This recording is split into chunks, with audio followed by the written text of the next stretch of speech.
Bonjour les amis, bienvenue à notre émission La Bible pratico-pratique.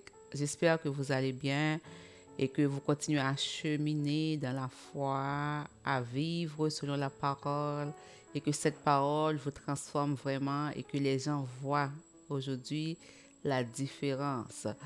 Donc aujourd'hui, on va parler d'un sujet. euh, c'est un sujet assez simple mais qui est important parce que ce sujet parle de la vie, en fait. Donc, ta vie dépend de ce que tu manges. Quand ton corps, ta santé, dépend de ce que tu manges. Si ton alimentation est bien équilibrée, donc, mis à part des maladies auto-immunes, d'autres maladies, ben, on parle d'idiopathiques qu'on ne connaît pas non seulement, on connaît pas vraiment la cause, mais en général, on mange pour être en santé, on mange pour vivre en santé. Hein? Donc, dans des pays où il n'y a pas de nourriture, il y a des gens qui meurent de faim. Donc, dans les pays où il y a de la nourriture et que les gens sont bien éduqués aussi, ils mangent bien, donc on voit l'espérance de vie est plus longue. Donc, on peut comprendre que la nourriture a un impact sur la vie, n'est-ce pas vrai? Mais je vais lire pour vous dans Luc 4, versets 1 à 4. Jésus, rempli de l'Esprit Saint, revint du Jourdain, et l'Esprit le conduit dans le désert, où il fut tenté par le diable durant 40 jours. Il ne mangea rien durant ces jours-là, et quand ils furent passés, il eut faim. Alors, le diable lui dit, si tu es le Fils de Dieu, ordonne donc à cette pierre de se changer en pain. Et Jésus lui répondit, il est écrit, l'homme ne vivra pas seulement de pain. Donc, je m'arrête là. Donc, on peut comprendre qu'il y avait un besoin. Donc, après les 40 jours, Jésus avait eu faim. Donc, on voit que le diable est venu. Souvent, le diable va venir nous tenter par rapport à nos besoins. Donc, quand on a des besoins, ça crée un vide. Et le diable va venir nous tenter comme il a essayé. Il a essayé auprès de Jésus, mais il n'a pas pu. Pourquoi? Parce que Jésus connaissait la parole. Donc, il a dit, l'homme ne vivra pas seulement, ne vit pas seulement de pain. Mais c'est quoi, de quoi l'homme doit vivre autre que le pain? Quand on dit le pain, c'est la nourriture, ce qu'on mange. C'est pas forcément un pain, mais c'est la nourriture en général. Donc, comme je dis, le corps pour être en santé, ce corps physique a besoin d'être nourri, a besoin de bonnes alimentations. Mais, mon ami, tu n'es pas juste le corps.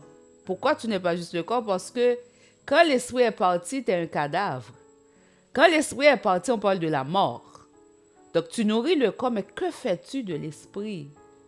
C'est important de nourrir aussi l'esprit. Et par quelle nourriture tu nourris l'esprit? Nous allons voir dans Osée 4, verset 6. Je vais prendre juste la première partie. Mon peuple périt parce qu'il lui manque la connaissance. En fait, cette connaissance, c'est quoi? On sait qu'il y a la science, il y a beaucoup de développement. Hein, on peut voir ça à travers le monde.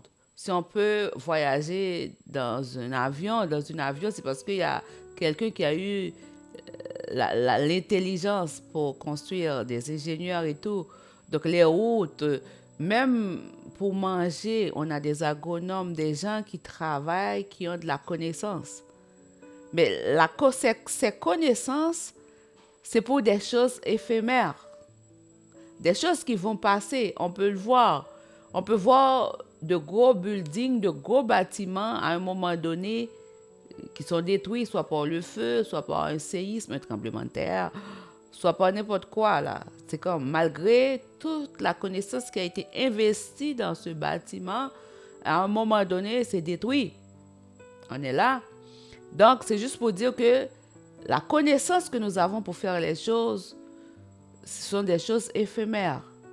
Mais la vraie connaissance, pour que tu vis, c'est la parole de Dieu. C'est pour ça que Dieu a dit dans sa parole, mon peuple est détruit parce qu'il lui manque de la connaissance. Quand on ne connaît pas la parole de Dieu, on va prendre certaines décisions.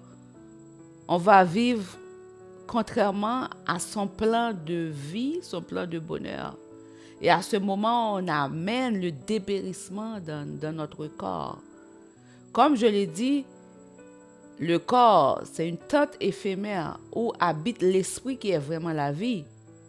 Et un jour, comme on le voit, on a connu beaucoup de gens qui sont partis, des gens qui ont eu la puissance, des gens puissants, des hommes puissants dans ce monde, des hommes très riches dans ce monde, des hommes très influents dans ce monde, des hommes qui ont eu beaucoup de connaissances, qui ont fait des inventions et ont joui de ces inventions aujourd'hui, mais ils ne sont plus. Ils ont eu beaucoup de connaissances. Mais la connaissance dont je veux vous parler aujourd'hui, c'est la connaissance de Dieu, de sa parole. Parce que c'est cette connaissance qui va vous donner la vie. Parce que la vie que nous vivons dans ce corps, c'est passagère. Mais Dieu nous promet une vie éternelle. Tu ne vas pas être transformé en un chien ni un chat, là. Il ne faut pas y penser, mon ami. Tu es une personne. Tu es créé à l'image de Dieu. Quand on lit la Genèse, l'histoire de la création, Dieu a créé les animaux, les bêtes. Il t'a même donné en tant qu'humain l'autorité, le droit de dominer sur toutes ces choses. Mais il n'a pas demandé à un chien de dominer sur toi, ni à un chat de dominer sur toi. Donc c'est juste pour dire que tu es supérieur à ces êtres. Tu ne vas pas être dans ce corps en tant que personne. Après, tu vas être transformé en un chien, un chat, un oiseau. Ça, c'est une illusion, mon ami. Juste pour te dire, tu as été créé à l'image de Dieu et Dieu a mis son souffle en toi. C'est ça qui te donne la vie. Mais cette vie, comme on le sait à cause du péché, cette vie a été corrompue. Et Dieu, dans son plan, parce qu'il a dit dans le psaume 33, les desseins des méchants périssent, mais les projets de l'Éternel subsistent de génération en génération. Donc c'est juste pour dire que le plan de Dieu pour te donner la vie subsiste éternellement, mais il t'invite à faire partie de ce plan. Parce qu'il te donne la volonté. Tu n'es pas un chien, tu n'es pas un chat, tu n'es pas un rat, tu n'es pas un lapin. J'ai même un lapin à la maison, j'ai eu des chats. J'ai aucun problème avec les animaux, mais tu n'es pas un chien, tu n'es pas un chat. Et tu ne vas pas devenir un chien ni un chat. Tu es une personne créée à l'image de Dieu. Et tu as besoin de la connaissance pour vivre.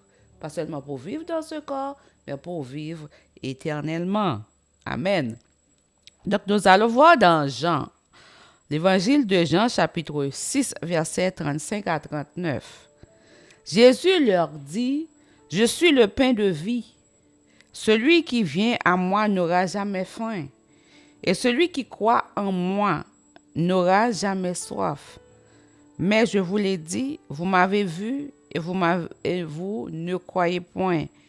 Tous ceux que le Père me donne viendront à moi, et je ne mettrai pas dehors celui qui vient à moi, car je suis descendu du ciel pour faire non ma volonté, mais la volonté de celui qui m'a envoyé. » Or, c'est quoi la volonté du Père, du Dieu Tout-Puissant qui a envoyé Jésus son Fils? C'est que je ne perde rien de tout ce qu'il m'a donné, mais que je le ressuscite au dernier jour. Jésus a le pouvoir de ressusciter parce qu'il est le seul qui était mort qui est ressuscité. Il a ressuscité des gens pendant son ministère, mais ces gens devraient aussi passer par la mort à cause du péché. Mais la vraie vie, c'est seulement Jésus qui peut te la donner, mon ami. C'est sûr que tu aimes la vie. Écoute, qui n'aime pas aller au restaurant déguster de bons plats? Voyons, on aime ça. Donc ça veut dire on aime la nourriture, mais pour le corps. Mais que fais-tu de la nourriture pour ton âme, ton esprit? L'esprit ne meurt pas. Le corps va retourner dans la poussière et tu aimes prendre soin de ce corps. Mais que fais-tu de ton esprit? Tu as besoin de Jésus. qui est le pain de vie, pour te nourrir. Et si tu te nourris avec Jésus, tu auras la vie. Et la vie qui n'aura pas de fin, la vie éternelle. Tu dis, tu connais Jésus, tu as entendu parler de lui et tout le reste. Comment tu peux le connaître s'il ne se révèle pas à toi? Tu peux le connaître par les oui-dire, ce que les gens ont raconté. Il y a plein de mensonges. Tant aussi longtemps que toi, tu n'as pas fait ton expérience avec lui, tu ne peux pas parler de lui, je te dis. Tu ne peux pas parler de quelqu'un que tu ne connais pas. Tu vas raconter des choses mensongères. C'est quand tu vas le connaître, tu vas le rencontrer, tu vas voir qui il est. À ce moment, tu pourras parler de lui. Et je te garantis, le jour que tu vas le rencontrer, ta version de lui va changer. Parce qu'il est vraiment la vérité, mon ami. Il est vraiment la vie. Arrêtez de parler de Jésus quand tu ne le connais pas. Tu es en train de faire une grave erreur. Tu es en train de passer à côté de cette belle promesse de vie éternelle. Prends un temps, mon ami. Demande, Jésus, cette femme parle de toi à chaque fois, mais qui es-tu vraiment? Je veux te connaître.